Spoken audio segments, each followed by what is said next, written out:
It started as a routine voyage, a calm journey across the seas of northern Indonesia. The KM Barcelona 5 ferry had departed from the Melongwain port in the Talad Islands district, heading toward the city of Manado, the capital of North Sulawesi province. On board were hundreds of passengers, families, children, elderly citizens, and crew members, many hoping to reunite with loved ones or travel for work or personal matters. But none of them could have predicted the chaos that would unfold just hours later. On Sunday, a fire erupted unexpectedly on the upper deck of the vessel. Within minutes, thick black smoke began to rise into the sky, visible from miles away. Panic spread quickly as the smell of burning plastic and fuel filled the air. The passengers, some just waking from rest, were caught off guard. The ferry, designed to hold up to 600 people, was engulfed in flames that seemed to grow by the second. Survivors later described a scene of utter terror. One man recalled waking up in a haze of smoke, barely able to see more than a few feet ahead. People were screaming, rushing toward the edges of the ferry, trying to find any path to safety. Many were still in their seats, while others had already made the impossible decision to jump into the open sea.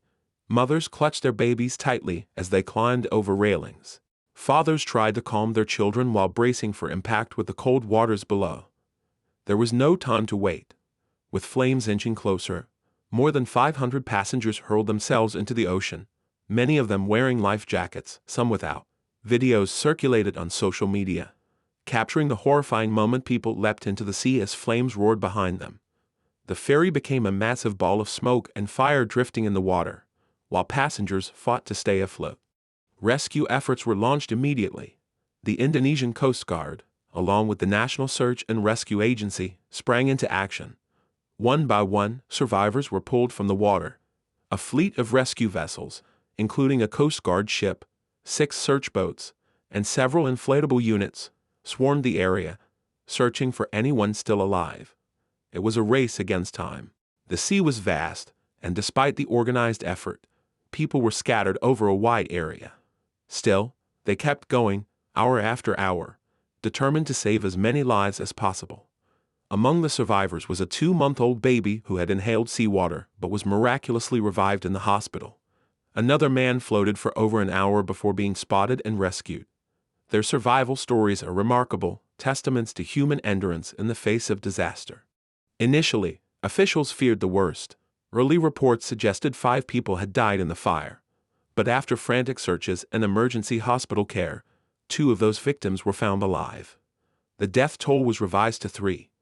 It's a tragic number, but considering the scale of the disaster, the fact that over 568 people were rescued is a testament to the swift response and coordination of the emergency teams. Still, for the families of the 3 who didn't make it, the pain remains immense. As of Monday, officials continued to monitor the situation. The Manado Rescue Agency confirmed that their post would remain open 24 hours a day, in case any relatives came forward to report missing persons or identify survivors. The ferry's log had recorded only 280 passengers and 15 crew on board, but far more people were rescued. This discrepancy raises serious concerns about overloading and regulation, an issue that has haunted Indonesia's maritime sector for years.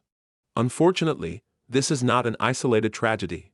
Indonesia, an archipelago of over 17,000 islands, relies heavily on ferries for transportation, but the industry is plagued by recurring safety lapses, outdated vessels, poor weather planning, and sometimes a lack of oversight.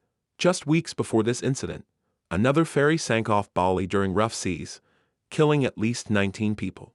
In March, a boat carrying 16 passengers capsized near Bali, claiming the life of an Australian tourist.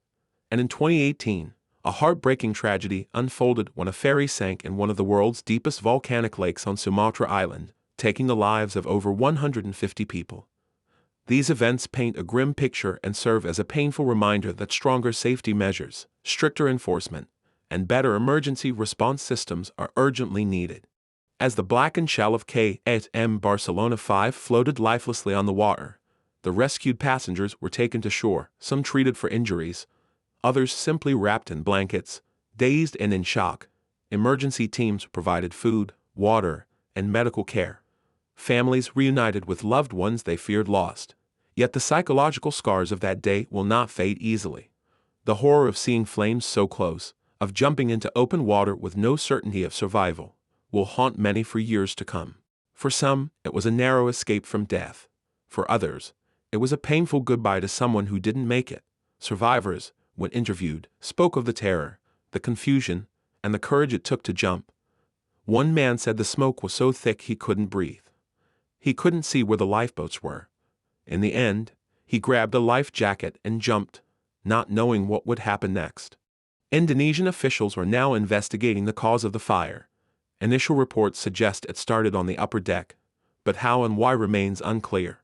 Mechanical failure, electrical issues, or human error, any of these could have sparked the disaster. What's certain is that stronger safety inspections and accountability will be critical to preventing similar tragedies. Experts have long warned that many ferries in the region operate beyond their safe capacity or are not adequately maintained. This incident may finally serve as the wake-up call needed to overhaul safety protocols.